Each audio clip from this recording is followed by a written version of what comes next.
बेहद स्वागत है आप सभी का महाकुंभ की महातैयारी में। आपके साथ मैं हूं प्रियंका सिंह और इस तैयारी के बीच में सबसे पहले खबर की तरफ रुख करेंगे। दुनिया का सबसे बड़ा धार्मिक मेला महाकुंभ 2025 प्रयागराज के त्रिवेणी संगम पर सूर्य की पहली किरण के साथ ही सोमवार को आरंभ हो जाएगा, जो 26 फरवरी तक अनवरत जारी रहेगा। महाराणा प्रताप की नगरी उदयपुर का एक सामाजिक संगठन है नारायण सेवा संस्थान। इस संस्थान ने भी महाकुंभ में एक प्रकल्प स्थापित किया है, जो मेला में आए गरीबों और जरूरतमंदों की सेवा करेगा। मेले में दिव्यांगों के लिए कृत्रिम अंग और कैलिपर्स कार्यशाला का भी परिचालन होगा। संस्थान निदेशक और ट्रस्टी देवेंद्र चौबीसा ने बताया कि मकर संक्रांति से महाशिवरात्रि यानी 26 फरवरी तक चलने वाले महाकुंभ मेले में नारायण सेवा संस्थान दिव्यांगों को कृत्रिम अंग कैलिपर्स की सेवाएं प्रदान करेगी। साथ ही निःशुल्क भंडारे का भी आयोजन किया जाएगा। संपूर्ण विश्व का ये विशाल मेला, जिसमें विश्व भर से श्रद्धालु, दर्शनार्थी, भक्त, संत, महानुभाव पधारें। उसी में कई दिव्यांग भी हैं जो भी इस कुंभ में पधारते हैं, परंतु अपनी दिव्यांगता के कारण उनका जीवन सुगम नहीं है। तो दिव्यांग सशक्तिकरण के लिए जो पिछले 4 दशकों से नारायण सेवा संस्थान पूरे विश्व भर में सेवा के लिए जानी जाती है, दिव्यांगों के पुनरुद्धार व उनके पुनर्वास के लिए जानी जाती है। तो इस कुंभ में दिव्यांग सशक्तिकरण को एक उद्देश्य लेकर के दिव्यांग जिनके ऑपरेशन के कारण, तो हम ऑपरेशन करते हैं, पर किसी एक्सीडेंट के कारण, बीमारी के कारण जिन्होंने पाँव या हाथ गंवा दिया है, उनका हाथ और पाँव का कृत्रिम निर्माण इसी शिविर में करके उनको कृत्रिम हाथ और पाँव निःशुल्क लगाए जाएंगे। महाकुंभ मेला क्षेत्र में 10 जनवरी को एक ऐतिहासिक और शानदार आयोजन हुआ, जब जल शक्ति मंत्री स्वतंत्र देव सिंह ने स्वच्छ सुजल गांव का उद्घाटन किया। इस गांव का निर्माण राज्य स्वच्छता और पेयजल मिशन द्वारा किया गया है और ये 40,000 वर्ग मीटर के क्षेत्र में फैला हुआ है। इस गांव का उद्देश्य लोगों को जल जीवन मिशन की सफलता से परिचित कराना है और ये मिशन किस तरह से प्रदेशवासियों के जीवन को बदल रहा है, इसका उत्कृष्ट उदाहरण प्रस्तुत करना है। रिपोर्ट देखिए।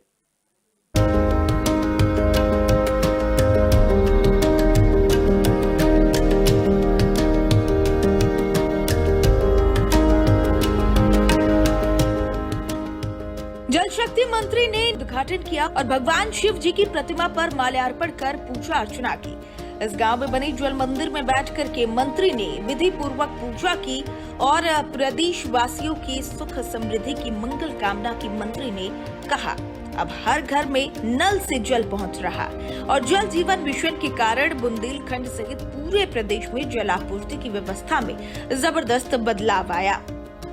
प्रदेश में अब तक 2 करोड़ 35 लाख कनेक्शन घर घर पहुंचाए जा चुके हैं, जिससे लाखों परिवारों की जिंदगी में सुधार आया।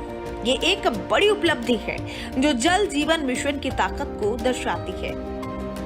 स्वच्छ सुजल गांव में एक डिजिटल गेम जोन भी बनाया गया, जहां जल शक्ति मंत्री ने कहा द वाटर रन गेम का आनंद भी उन्होंने लिया। इस गेम में साफ और गंदे पानी का विकल्प होता है और खिलाड़ी को सही चयन करने के लिए प्रेरित किया जाता है। ये गेम जल जीवन मिशन द्वारा लोगों तक स्वच्छ पेयजल की पहुंच को दिखाता है। मंत्री ने इस डिजिटल जोन का उत्साह पूर्वक अनुभव किया और गांव में बने अन्य आकर्षणों का भी केंद्र और दौरा भी किया। मंत्री ने स्वच्छ सुजल गांव की गौशाला में भी पहुंचकर गौ माता को गुड़ खिलाया। ये एक सांस्कृतिक और धार्मिक पहल थी जो ग्रामीण जीवन और जो किसानों की देखभाल की अहमियत को दर्शाती है। मंत्री ने इस अवसर पर द लाइफ लाइन नामक किताब का विमोचन भी किया, जिसमें जल जीवन मिशन से पहले और बाद के जीवन में हुए बदलावों की 10 प्रेरणादायक कहानियां हैं। इसके साथ ही 10 वीडियो डॉक्यूमेंट्री भी लॉन्च की गई, जो जल संकट के प्रभाव और जल जीवन मिशन की सफलता को दर्शाती है। इन डॉक्यूमेंट्री में संघर्ष और बदलाव की अद्भुत कहानियां हैं, जो जल जीवन मिशन की सच्चाई को हर किसी तक पहुंचाती है। स्वच्छ सुजल गांव न सिर्फ जल जीवन मिशन की सफलता का प्रतीक है, बल्कि ये एक हर नागरिक को ये समझाने और समझने का एक मौका भी देता है कि जल एक अमूल्य संसाधन है। इस गांव की आधुनिक प्रदर्शनी, जल मंदिर, डिजिटल जोन और प्रेरणादायक कहानियां लोगों को जल की अहमियत समझाती है। जल शक्ति मंत्री ने इस आयोजन के माध्यम से एक मजबूत संदेश दिया कि जल जीवन का आधार है और हम सबकी जिम्मेदारी बनती है कि इससे बचा कर रखें। ब्यूरो रिपोर्ट, देश न्यूज। भारत की धरती पर ऐसी कई धार्मिक और सांस्कृतिक परंपराएं हैं जो न केवल समृद्ध हैं बल्कि अनेकों रहस्यों से भरी भी है। इन्हीं में से एक अनोखी और दिलचस्प परंपरा है नागा साधु की। ये साधु न केवल अपनी अनूठी उपस्थिति के लिए प्रसिद्ध है बल्कि अपनी जीवन शैली, तप, त्याग और अडिग समर्पण के कारण भी जनमानस के बीच आकर्षण का केंद्र बनते हैं। रिपोर्ट देखिए।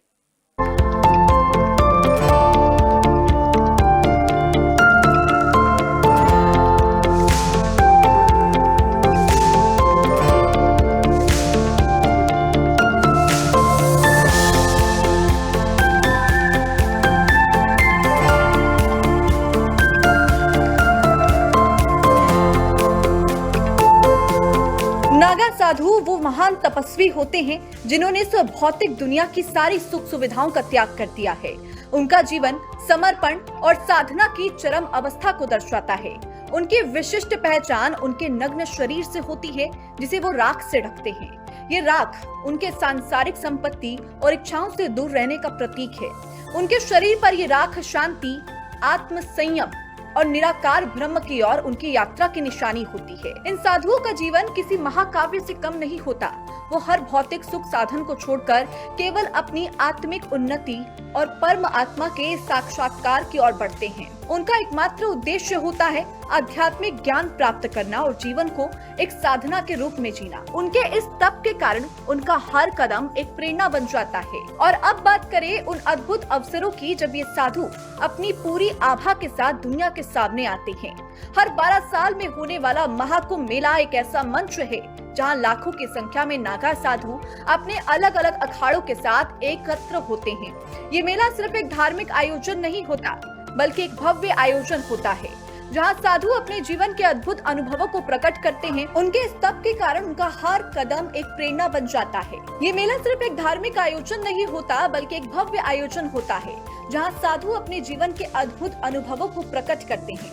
इस आयोजन में साधुओं की धारा में डूबकर लाखों श्रद्धालु अपनी आस्थाओं और विश्वासों की गहराई में उतरते हैं। भारत का इतिहास, विशेष रूप से शैव धर्म से जुड़े ये संप्रदाय हिंदू धर्म के सबसे पुराने रूपों में से एक माना जाता है। शैव धर्म के अनुयायी, विशेष रूप से नागा साधु, इस प्राचीन परंपरा को आज भी जीवित रखते हैं। उनका तप, उनकी साधना और उनका समर्पण आज भी लोगों को प्रेरित करता है और एक सशक्त संदेश देता है कि जीवन के असली सुख भौतिकता में नहीं बल्कि आत्मा के मिलन में है।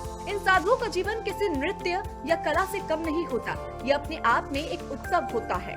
उनके शरीर की जिंदा दिली, उनके चेहरे की मुस्कान और उनकी गहराई और उनकी गहरी साधना का समन्वय एक अद्वितीय अनुभव देता है।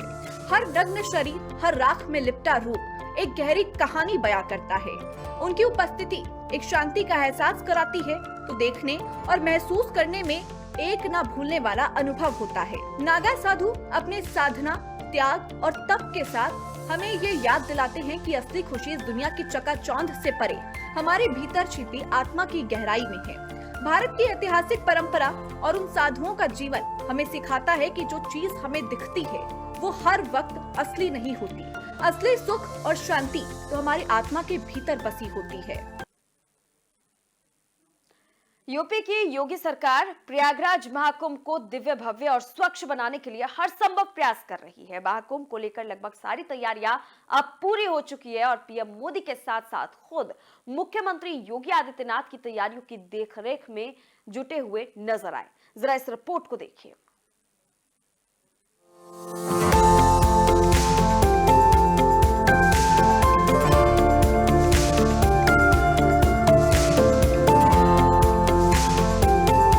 महाकुंभ 2025 की तैयारी पूरी हो चुकी है।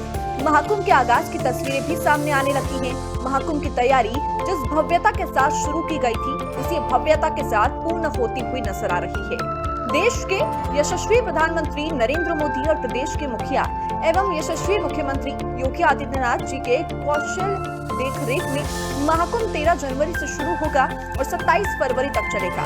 मेले के मद्देनजर पूरे प्रयागराज की धरती को बड़े बड़े ऋषि मुनियों एवं महापुरुषों की आदमकद मूर्तियों से सजा दिया गया है जो महाकुंभ में आने वाले श्रद्धालुओं के लिए आकर्षण का केंद्र होगा। प्रयागराज की पावन धरती को जोड़ने चारों दिशाओं की राष्ट्रीय राजमार्ग को बड़े बड़े आकर्षण तोरण द्वार से सजाया गया है, जो बहुत ही आकर्षक लग रहा है। आने वाले श्रद्धालुओं को मंत्रमुग्ध भी कर रहा है। अभी महाकुंभ शुरू होने में कुछ दिन बचे हैं, लेकिन पहले से ही इन कलाकृतियों को देखने के लिए पूरे भारतवर्ष और विदेशों से सैलानियों का आना शुरू हो गया है। वहीं पूरे शहर की बड़े बड़े बिल्डिंगों और दीवारों को वॉल पेंटिंग की जा रही है, जो प्रयागराज की धरती की एक अलग छटा बिखेर रहा है। वहीं प्रदेश के मुखिया एवं यशस्वी मुख्यमंत्री योगी आदित्यनाथ पूरे महाकुंभ में खुद नजर बनाए हुए हैं और आए दिन खुद प्रयागराज पहुंचकर पूरे महाकुंभ की तैयारियों का जायजा ले रहे हैं और आला अधिकारियों के साथ बैठक लेकर समीक्षा करते हुए दिशा निर्देश भी दे रहे हैं और बची हुई तैयारियों को जल्द से जल्द पूरा करने के आदेश दे रहे हैं। ब्यूरो रिपोर्ट, देश न्यूज। महाकुंभ का आगाज 13 जनवरी 2025 से हो रहा है। महाकुंभ में अनोखे साधु संत सबसे ज्यादा चर्चा में रहते हैं। जाने महाकुंभ के अजब गजब बाबा की कहानी हमारे इस रिपोर्ट में।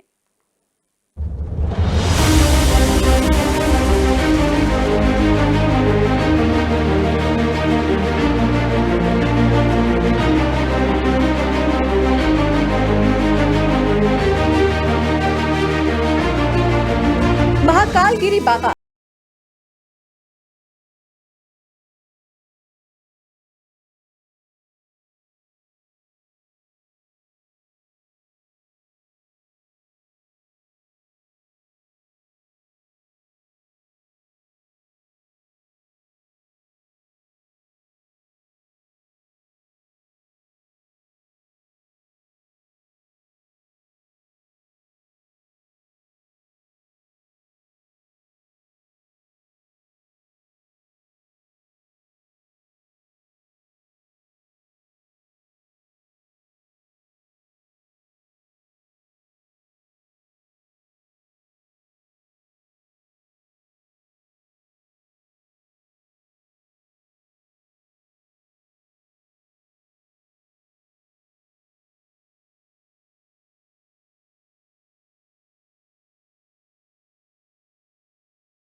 प्रयागराज महाकुंभ में कड़ाके की ठंड में भी नागा बाबा नंगे बदन घूम रहे हैं। इसी कड़ाके की बर्फीली ठंड में वो गंगा यमुना के संगम में कूदकर नहाते भी हैं। आखिर क्या है इसका राज, जिससे उन्हें ठंड नहीं लगती? कैसे वो उतनी ठंड में भी अपने शरीर को गर्म रखते हैं? आइए इसे समझने की कोशिश करते हैं।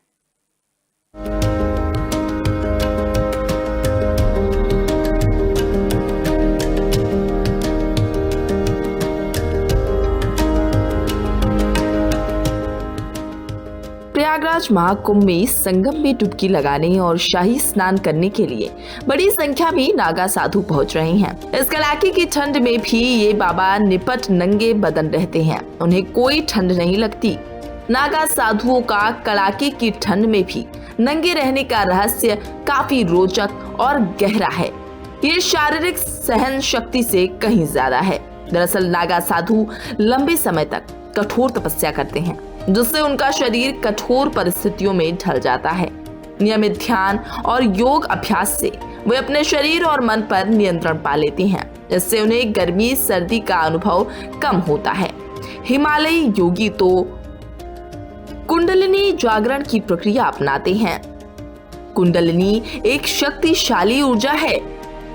इससे शरीर में ऊर्जा जागृत होती है। प्राणायाम से श्वास को नियंत्रित करते हैं। इस प्रक्रिया से शरीर को गर्म रखते हैं। कुंडलिनी जागरण की प्रक्रिया के माध्यम से अपने शरीर में ऊर्जा को जागृत करते हैं। कुंडलिनी एक शक्तिशाली ऊर्जा है जो जब जागृत होती है तो शरीर में गर्मी पैदा करती है, जिससे ठंड में उनका बदन अच्छा खासा गर्म रहता है। इसके अलावा प्राणायाम से योगी अपनी श्वास को नियंत्रित करते हैं, शरीर में प्राण को संतुलित करते हैं। ये प्रक्रिया शरीर को गर्म रखने में मदद करती है। भस्म में कई तरह के खनिज तत्व होते हैं। भस्म में लवण, कैल्शियम, फास्फोरस होते हैं। भस्म इंसुलेटर का काम करती है। गर्मी और सर्दी दोनों से बचाती है भस्म। भस्म यानी राख को शरीर पर मलने से ठंड नहीं लगती। शरीर पर लगाई राख एक तरह से इंसुलेटर का काम करती है। शव की राख यानी भस्म में खनिज लवण, कैल्शियम, फास्फोरस, पोटेशियम जैसे तत्व होते हैं जो रोग प्रतिरोधक क्षमता को बढ़ाते हैं। शव की राख शरीर के तापमान को नियंत्रित करने में मदद करती है। भस्म शरीर को गर्मी और सर्दी दोनों से बचाती है। इसके अलावा शरीर को साधने में सात्विक आहार की भी खास भूमिका होती है। सात्विक आहार की खास भूमिका है, रोग प्रतिरोधक क्षमता को बढ़ाती है। मानव शरीर में असीमित क्षमताएं हैं। साधना कर शरीर को ढाल लेते हैं। इससे उनका शरीर स्वस्थ रहता है और रोग प्रतिरोधक क्षमता बढ़ती है। संसार की मोह माया से दूर रहकर वे मानसिक रूप से मजबूत होते हैं। उनका लक्ष्य मोक्ष प्राप्त करना होता है। वो शारीरिक सुख दुख से परे रहते हैं। शरीर में बाहरी तौर पर ना तो ठंड का अनुभव करते हैं और ना ही गर्मी। ऐसा माना जाता है कि मानव शरीर में असीमित क्षमताएं होती हैं। वो एक्सट्रीम परिस्थितियों में भी खुद को ढालने में सक्षम होते हैं, बशर्ते कि आप शरीर का उस तरीके से साधना और ढालना जानते हो। नागा साधुओं का शरीर भी इसी तरह ढल जाता है। नागा योगी अग्नि साधना करते हैं। अग्नि तत्व को शरीर में एकत्रित कर लेते हैं। प्राणायाम से वायु को संतुलित करते हैं। मंत्रों के जाप से शरीर में गर्मी पैदा होती है। कुछ योगी अग्नि साधना करते हैं जिसमें वे अग्नि तत्व को अपने शरीर में एकत्रित करते हैं और शरीर को गर्म रखते हैं। नाड़ी शोधन प्राणायाम के माध्यम से शरीर में वायु को संतुलित किया जाता है जिससे शरीर गर्म रहता है।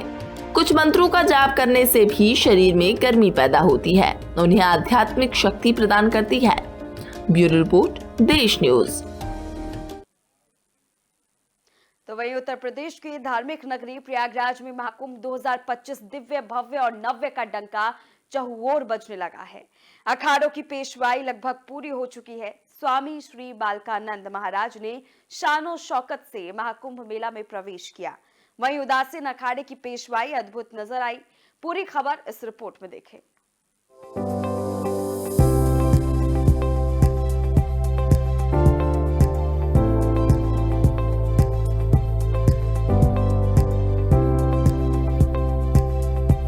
यह अद्भुत नजारा है प्रयागराज के महाकुंभ 2025 का। स्वामी श्री बालकानंदन महाराज ने ढोल ताशा पार्टी के साथ शोभा यात्रा निकाली। हाथी घोड़े पर सवार नजर आए नागा साधु संत बालकानंदन महाराज की पेशवाई में उत्तर प्रदेश के कैबिनेट मंत्री नंद गोपाल नंदी भी शामिल हुए। वहीं शोभा यात्रा के दौरान नंदी जी चौक पर व्यापारियों ने महाराज का स्वागत किया। पूर्व महापौर अभिलाषा गुप्ता भी बालकानंदन महाराज की पेशवाई में शामिल हुई। इस दौरान व्यापारियों ने फूलों की बरसात की। शोभा यात्रा रामबाग से निकलकर अग्रसेन चौराहा के जीरो रोड चौक स्थित घंटा घर तक गई।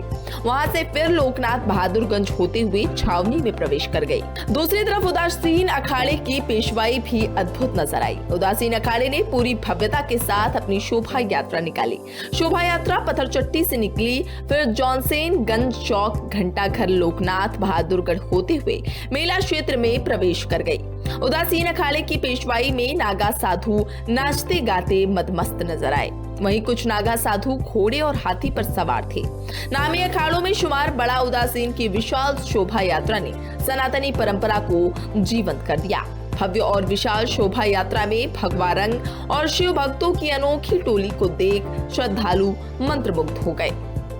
यात्रा में कई दर्जन डीजे, बैंड पार्टी, ढोल ताशा पार्टी सहित पंजाबी कलाकारों ने भी हिस्सा लिया। वहीं सहारनपुर, हरिद्वार, प्रतापगढ़, बुलंदशहर, कानपुर, वाराणसी से भी उदासीन अखाड़े के हजारों श्रद्धालुओं ने अपनी उपस्थिति दर्ज कराई। डीजे पर भक्ति गीत बज रहे थे। मानो तो मैं गंगा माँ हूँ, ना मानो तो बहता पानी। उदासीन अखाड़े की पेशवाई के दौरान नोटों की बारिश होती रही। दर्जनों कलात्मक झांकियां प्रयागराज वासियों और श्रद्धालुओं के लिए आकर्षण का केंद्र बनी रही। शोभा यात्रा के दौरान अपने मकान, दुकान, छतों और खिड़कियों से फूलों की वर्षा होती रही। पुष्प वर्षा से प्रफुल्लित साधु संतों ने सभी को आशीर्वाद दिया। इसी बीच कई श्रद्धालुओं ने साधु संतों के चरण स्पर्श भी किए। जॉनसनगंज चौक, घंटाघर से लेकर लोकनाथ तक व्यापारियों ने साधु संतों के स्वागत के लिए खास इंतजाम कर रखा था। जाहिर है व्यापारियों के स्वागत से साधु संतों के चेहरे पर मुस्कान थी। उदासीन अखाड़े की पेशवाई के साथ ही महाकुंभ 2025 में अखाड़ों की पेशवाई पर विराम लग गया, या यूं कहें कि महाकुंभ में अखाड़ों की पेशवाई पूर्ण हो गई। ब्यूरो रिपोर्ट, देश न्यूज। प्रयागराज महाकुंभ मेला 2025 का आयोजन दुनिया के सबसे भव्य और दिव्य धार्मिक मेलों में से एक होगा, जो इस समय हर व्यक्ति की नजरों का केंद्र बना हुआ है। जरा रिपोर्ट देखिए।